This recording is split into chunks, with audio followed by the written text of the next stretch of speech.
Halo kita, selamat datang kembali di channel hobi kita. Di video ini aku kasih judul kesalahan-kesalahan kecil pemula badminton. Di video ini yang aku jadikan contoh adalah Dito. Dan di video ini aku akan mengomentari permainannya Dito. Dan ini sekedar apa yang aku tahu ya, yang menurutku salah dan bisa diperbaiki oleh Dito. Ya mohon maaf kalau yang aku tahu mungkin bagi kalian juga salah. Tapi aku berharap komentar-komentarku di sini akan memperkaya pengetahuan kalian mengenai pukulan-pukulan badminton. Mungkin biar gampang aku langsung kasih kayak gini ya, pause dulu, nanti ada keterangannya, jadi kalian bisa langsung lihat itu salahnya di mana. Yang menurutku ya salahnya itu di mana, langsung aku kasih komentar di teks di bawahnya. Kalian bisa pause dulu videonya kalau mau baca lebih detail, lalu bisa dilanjutin untuk menonton videonya sampai habis. Kalau mau mengomentari para pemain yang belajaran atau pemula main, ya pasti udah banyak sekali topik-topik yang bisa kita bahas. Tapi di sini aku akan lebih fokus pada kayak pukulan-pukulannya Dito dan arahnya. Nggak seperti kebanyakan channel yang kasih tutorial mengenai kesalahan-kesalahan, tapi settingan. Jadi mereka menciptakan suatu kondisi lalu dijelek-jelekin atau disalah-salahin ya sama coachnya untuk memperjelas kesalahan-kesalahan para pemain yang pemula. Tapi di sini aku akan membagi menjadi beberapa kasus atau lokasi. Jadi belum tentu pukulan yang kita lakukan itu salah, karena satu, tergantung kondisi kita, kesulitannya kita untuk ngambil bola. Kadang-kadang memang kita tahu itu salah, tapi ya harus dilakukan karena sebelum bolanya jatuh kita harus ambil. Kalau enggak nanti bakal lebih sulit lagi, walaupun mungkin kakinya salah atau mungkin gerakan tubuhnya salah. Seperti yang coachku pernah bilang, yang penting masuk dulu. Salah atau benar ya gak usah terlalu dipermasalahan atau diambil pusing, yang penting masuk dulu. Mungkin untuk lebih mudahnya kita bagi aja menjadi beberapa kayak kuadran ya, atau mungkin daerah. Ketika kita jaganya kiri kanan, itu sewaktu posisi kita di kiri itu harusnya ngambilnya gimana, terus waktu kita di kanan itu ngambilnya gimana. Itu tergantung juga pemainnya itu pakai tangan kiri atau pakai tangan kanan. Terus waktu jaga depan belakang itu yang benar yang mana, yang gimana, yang salah itu yang gimana. Waktu jaga di belakang yang benar yang bagaimana, yang enggak benar itu yang bagaimana. Selama ini yang aku amati, kesalahan dari para pemain pemula itu yang paling besar problemnya ada dua. Yang pertama, nggak tahu footwork atau langkah kaki. Yang kedua, nggak tahu cara megang raket yang benar. Jadi kedua hal ini menurutku sangat penting ya. Walaupun mungkin gripmu benar atau pukulanmu, cara mukulnya benar, ayunannya benar, tapi kalau cara kamu mengejar bola itu salah, pasti pukulannya itu nggak bagus. Dan sebaliknya, kalau kalian tuh footworknya itu bagus dan larinya cukup kenceng ya, jadi kemana-mana bisa cepat, tapi kalau gripnya itu salah atau cara ngayunnya salah, juga pukulannya gak bagus. Nanti baru kita perbaiki hal-hal yang mikro, seperti kalau ngambil bola di sini terus mau diarahin ke sana, kita pakai gripnya yang seperti apa, itu beda-beda ya. Terus hal lainnya misalkan ngambil bola di sini harus pakai kaki raketnya itu di depan atau di belakang. Nah, itu nanti hal-hal yang mikro yang sebenarnya nggak ada yang benar, nggak ada yang salah. Kadang-kadang ada coach yang bilang misalkan defense kaki raketnya itu ada yang bilang sejajar, ada yang bilang harus di belakang dikit. Nah itu kan kita beda coach, beda juga pengajaran atau teknik. Malah kadang-kadang memang karena saking cepatnya permainan ya, kaki raketnya itu malah di belakang terus disemes ke sebelah kanan kita. Jadi kita ambil pakai yang behind the back atau yang raketnya itu mukul lewat belakang atau lewat punggung. Nah kayak gitu-gitu kan sebenarnya kayak trick shot ya. Jadi bukan dari teknik yang umum. Mungkin yang dibilang salah itu adalah teknik yang nggak umum, tapi kan berhasil bisa mengembalikan bola. Oke teman-teman, itu adalah pendapatku mengenai pukulan yang salah. Sekarang mari kita lihat itu barusan aku melakukan kesalahan yaitu terlalu tanggung. Ini lagi aku melakukan kesalahan yaitu servisku nyangkut. Willy senang banget kalau aku melakukan kesalahan. Ya nggak apa-apa, servisnya angkut aja kok, malu. Daripada kamu melakukan kesalahan fatal, harusnya malu malahan. Ini kalau atlet ya, dia ngasih pukulan kayak Dito, itu langsung lari ngejar berdiri di kiri net. Jadi biasanya kalau bola yang jauh dari lawan itu kan kepepet ya lawannya. Itu biasanya baik atlet atau bukan itu akan ngasih bola lurus dan ke arah net. Jadi di situ kalian bisa langsung angkat raket dan langsung di net kill smash ya, atau dikasih net. Jadi lawan itu udah nggak bisa apa-apa. Ini pukulannya Dito yang menurutku udah bagus dan udah kayak atlet sih pukulannya. Langkahnya juga bagus, terus muter tubuhnya bagus, pukulannya juga udah bagus. Nah itu juga perlu kita amati, itu tadi pukulannya yang bagus sewaktu Dito berada di kiri lapangan. Nanti kita lihat kalau di sebelah kanan lapangan dia pukulannya bagaimana. Ini pukulannya Dito, silang net itu juga bagus, arahnya dan idenya bagus, tapi eksekusi atau pelaksanaannya itu kurang bagus, jadi out.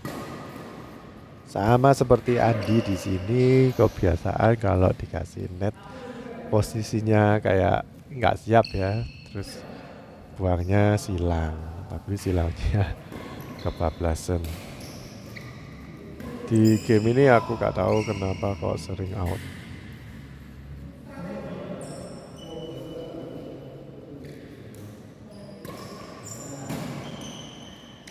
Kalau aku amati secara umum, Dito itu kurang siap. Sering lihat partnernya itu melakukan pengembalian atau mukul bola. Harusnya fokusnya itu ke depan. Dan kalau ada bola kayak gini, itu Dito harusnya mundur langsung untuk menimpali, jadi pindah, dia yang jaga belakang, terus kalau dia nyemes dan aku rasa harusnya yang nyemes, terus aku jaga di depan. Jadi itu waktunya rotasi, jangan cuma diam aja. Walaupun 2 atau 3 kali pukulan sebelumnya itu dilakukan oleh partner, ya sekarang giliran ini Dito mau net silang lagi, dan sering kali Dito itu ngasih ke net. Sebenarnya itu ide yang bagus, cuman kalau terlalu sering dilakukan nanti lawan itu jauh lebih siap.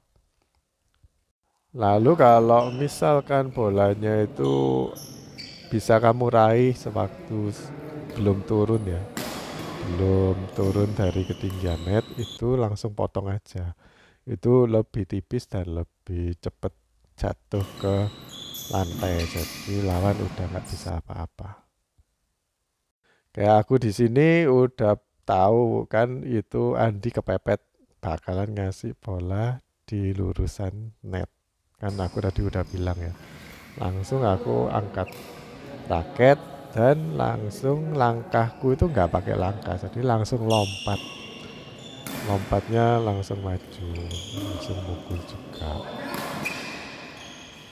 Nah ini Dito itu raketnya nggak diangkat. Ini kan turun dulu baru naik, dan naiknya itu dia pakai gerakan lengannya itu dijulurkan maju kayak orang apa ya? Kayak orang buang air pakai gayung ya, dibuang ke depan gitu. Harusnya kalau mau lebih cepat itu jangan mengayunkan raket ke depan kayak gitu, tapi ke samping. Samping langsung dibuka lengannya, berarti raketnya langsung udah naik di atas. Itu lebih cepat daripada ngayun ke depan. Aku amati kok baunya itu kayak kaku banget ya. Jadi kayak baunya itu habis mukul harus dibawa ke atas gitu. Padahal harusnya baunya ya normal atau malah cenderung turun sih. Terus habis kelop ya harus siap-siap untuk terima defense. Seperti yang aku tadi bilang, kalau kita ngayunnya defense tuh ya mestinya pakai backhand. Tapi kalau gripnya nggak bisa pindah cepet dan habis mukul lob itu pakai forehand, tetap pakai forehand lagi ya, harus lebih siap sih. Itu masalah kebiasaan sih. Jadi waktu aku dulu trainingan atau pelajaran juga pakai forehand, tapi sama coachnya disaranin pakai backhand, walaupun masih sering gagal. Kalau habis ganti itu malah sering gagal.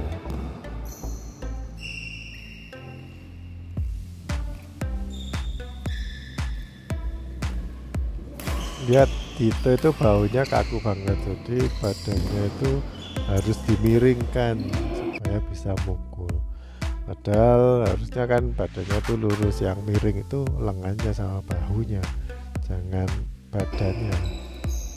Nah kalau kayak gini, apapun gerakan kalian untuk volleysnya atau mungkin sikunya harus naik atau harus lurus dan sebagainya, itu nggak akan berpengaruh banyak buat pukulan kalian menjadi lebih berkualitas, karena yang menjadi main problemnya Dito sebenarnya ada di bahu, dan itu kompensasi.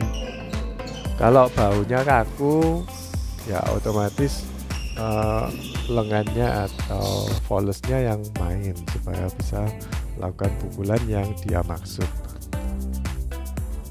Kalau kalian ke dokter tulang atau mungkin ahli terapis, itu rata-rata akan bilang seperti itu. Jadi ototmu itu sakit karena kompensasi. Jadi problemnya mungkin di atasnya atau di daerah lain, tapi karena harus maksa untuk melakukan gerakan yang kita mau, itu memakai otot lain yang sebenarnya bukan diperuntukkan untuk itu, untuk gerakan itu.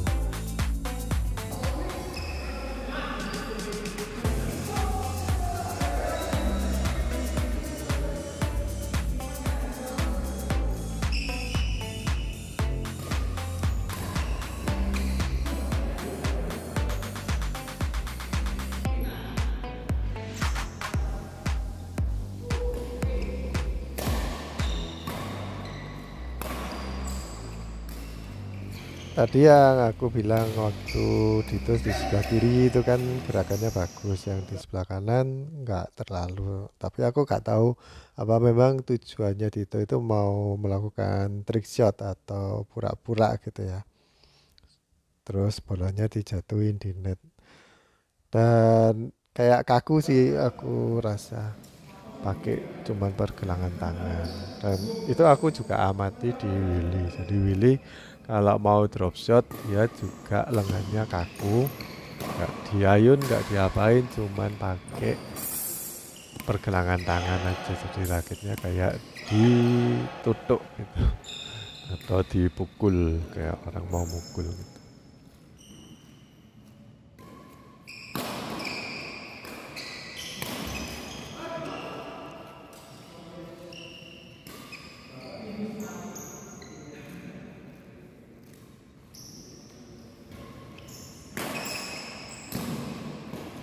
aku nggak masalah itu penempatannya Dito sebenarnya cukup strategis walaupun out, tapi kalian lihat habis mukul itu Dito bisa keluar lapangan atau out of track ya. Itu kenapa kok bisa seperti itu, karena kakinya itu nggak diberhentikan ya, memang agak berat habis mukul itu kakinya harus ditahan supaya bisa kembali ke posisi semula atau posisi siap yang lain. Nah footworknya Dito itu gak karuan karena ya tadi itu nggak ditahan, kaki raketnya itu harusnya tetap ditahan di posisi terakhir, dan yang kaki satunya, kaki kirinya Dito itu dipakai buat ngerem.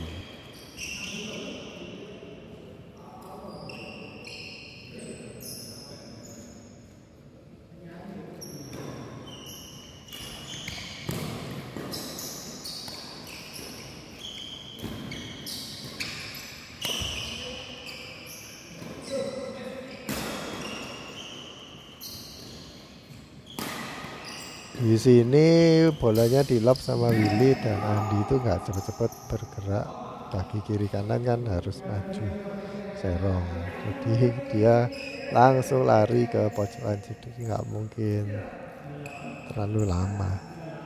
Dan itu sebenarnya bagusnya Dito sih, jadi dia udah bisa baca di posisi mana yang bakalan sulit untuk diambil.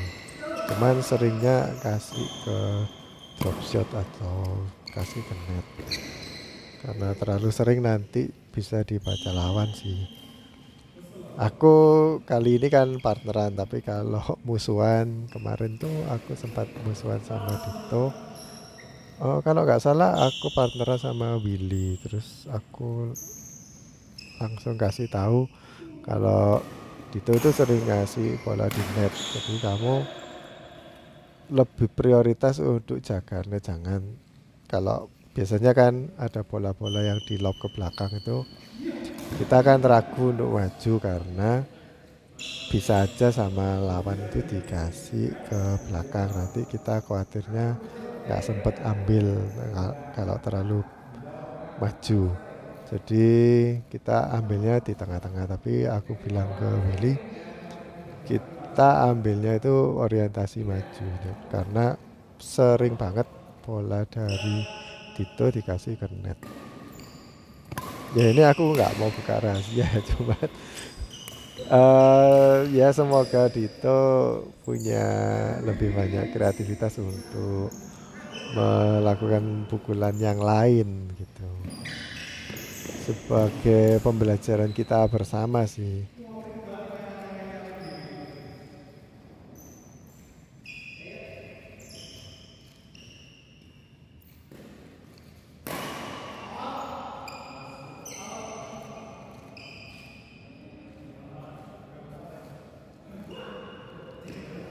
Aku nggak tahu kenapa kok Dito tuh seneng banget ngasih bola silang, padahal lurus tuh juga bisa. Atau aku curiga dia itu nggak bisa ngasih bola lurus karena ngasihnya tuh selalu silang. Kalian lihat aku habis ngelob langsung siap ke posisi untuk terima smash. Siap terima smash itu kakinya nggak boleh gerak, jadi udah di posisi itu aja. Kalau mampunya bergerak kembali ke posisi itu ya udah di situ aja, nanti tinggal lengannya aja yang ngambil.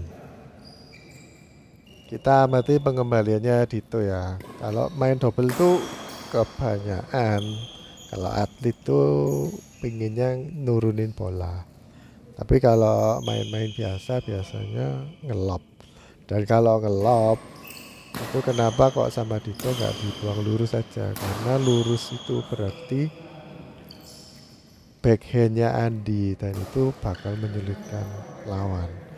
Kalau dibuang silang itu kena ke forehandnya Andi, jadi lebih gampang.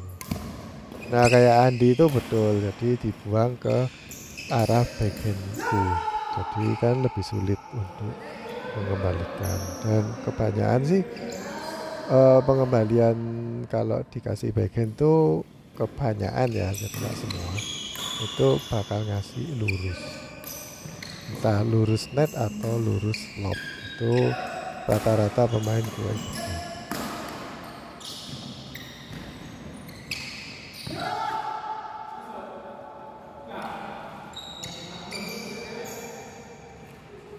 Kita lihat itu ya, itu servisnya itu masih nanggung, terus dikembalikan ke orangnya, jangan kembalikan ke orangnya, kasih ke ruang kosong atau paling enggak kembalikan ke tengah, nanti bingung siapa yang mau ngambil.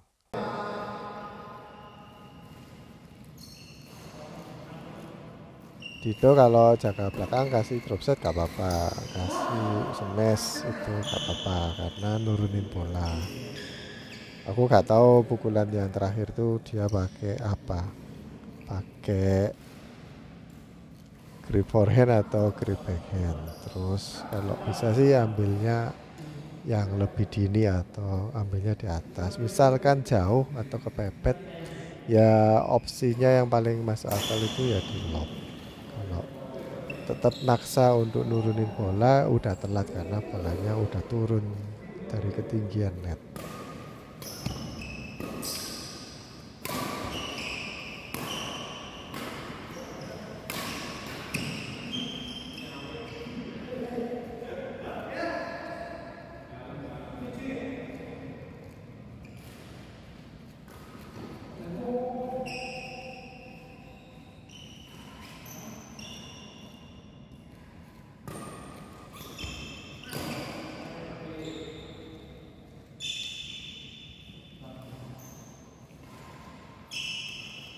Ini aku gak siap, aku pikir bolanya dari Willy itu nanggung banget.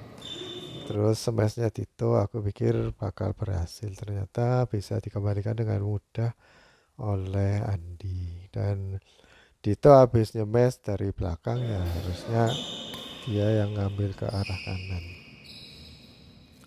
Selalu silang, gak tahu kenapa. Padahal dia tambah gampang. Dan ini bagus juga si Dito ngasih 3 kali pengembalian ke arah yang sama, walaupun sebenarnya ya nanggung ya. Bagus bisa masuk itu karena ngambilnya tinggi.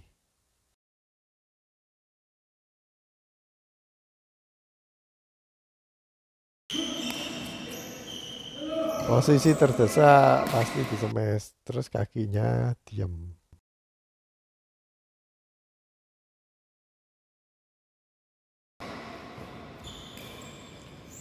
Harusnya sama Dito di net lurus aja sih. Dibuang ke silang, jadi Willy lebih cepat untuk ngambil. Ini aku gagal, lenganku kan gak lurus jadi gagal, kurang tinggi ambilnya.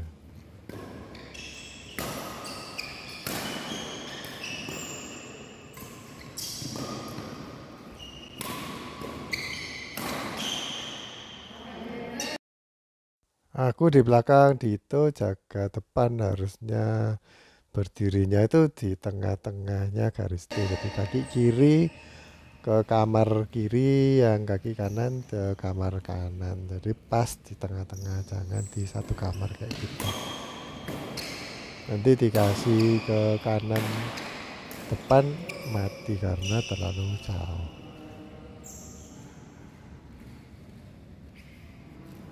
Lebih baik banyakin variasi, jangan mengembalikan atau maksa untuk selalu netting atau drop shot terus. Menurutku netting atau drop shot itu juga termasuk pukulan yang sulit ya. Jadi perlu banyak konsentrasi dan lebih hati-hati.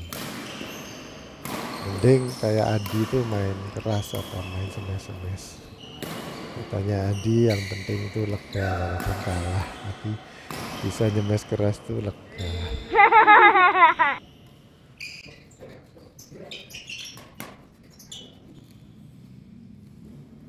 Kalau bisa sih ngambilnya pakai forehand, kalau backhand lebih sulit. Jadi kemana-mana itu forehandnya itu, makanya raketnya itu diangkat. Jadi, kemana-mana kalau bisa ngambilnya pakai forehand, kecuali jauh ya. Jauh itu 2 langkah di backhand kita ya kita ambil pakai backhand. Tapi selama masih bisa kita raih pakai forehand, sebaiknya pakai forehand. Servisnya Dito selalu nanggung, jadi langsung auto diserang sama lawan. Dan ini terlalu cepat maju sih Dito. Ya memang bagus kalau kamu ngasih net kamu kejar, tapi kalau bolanya nggak nanggung ya. Kalau nanggung kayak gitu maju ya otomatis nanti kena smash mukanya. Aku kan nggak lihat, aku tanya kamu tadi pakai forehand atau backhand, katanya forehand ya. Kalau forehand harusnya pakai pergelangan kalau nggak nutut, tapi ternyata tadi itu pakai backhand. Backhand ambilnya kurang tinggi jadinya ya gitu. Kalau kurang tinggi ya otomatis kita kan harus melambungkan bola, jadi kayak ada parabolanya nanggung gitu. Nanggung. Kalau atlet sih lambung dikit udah langsung digil, jadi itu ada tekniknya khusus untuk bikin bola supaya tipis sama net, dan bolanya itu bakal arahnya nuki ke bawah, jadi kayak tendangan pisangnya kalau sepak bola.